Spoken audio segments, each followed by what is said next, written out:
आज चाहिँ म मुढीघारबाट मह निकाल्न गइरहेको छु। हेर्न सक्नुहुन्छ मुढीघार मैले गोठको छेउमा राखेको छु, पाली जस्तो भएको ठाउँमा। यो मुढीघार हालेको लगभग मुढीघारमा मौरी हालेको लगभग 1 वर्ष जति भइसकेको छ। म मुढीघारको ढक्कन खोल्न लागिरहेको छु, धुवा दिँदै ढक्कन खोलिरहेको छु। मैले ढक्कन खोल्न साथ मौरीहरूको चहल पहल बढिरहेको छ। हेर्न सक्नुहुन्छ मह यसरी लागेको रहेछ। यत्रो ठुलो बाक्लो मह देखिएको छ, हेर्न सक्नुहुन्छ।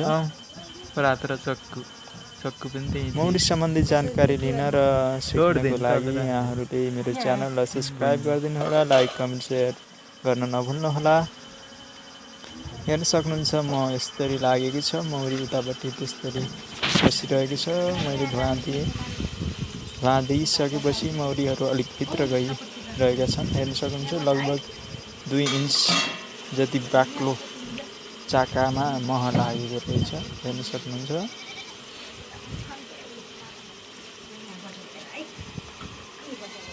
म चाहिँ यो मुढीघारबाट मह निकाल्न गइरहेको छु। देखिएको सेतो भाग चाहिँ म रहेको भाग हो।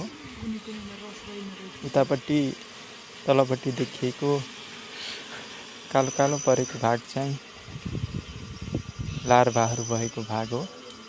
यहाँहरूले मह निकाल्दा बच्चा नभएको भाग मात्र निकाल्नु होला। यसरी मैले जसरी हेर्न सक्नुहुन्छ यत्रो बाक्लो मह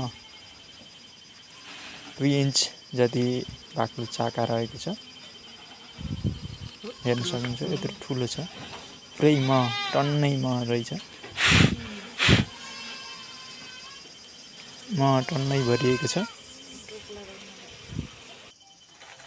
हेर्नुहोस् यसरी मह लागेको छ। मैले मह काटिसकेपछि मैले एउटा बाटामा राखेँ। बाटामा राखेपछि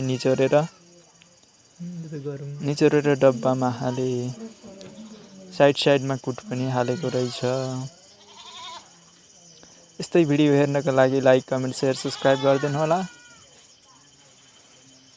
भिडियो अन्त्यसम्म हेरी साथ दिनुभएकोमा धन्यवाद। हेर्न सक्नुहुन्छ म डब्बाको आधी भएको छ, लगभग 3 केजी जति म निस्केको छ।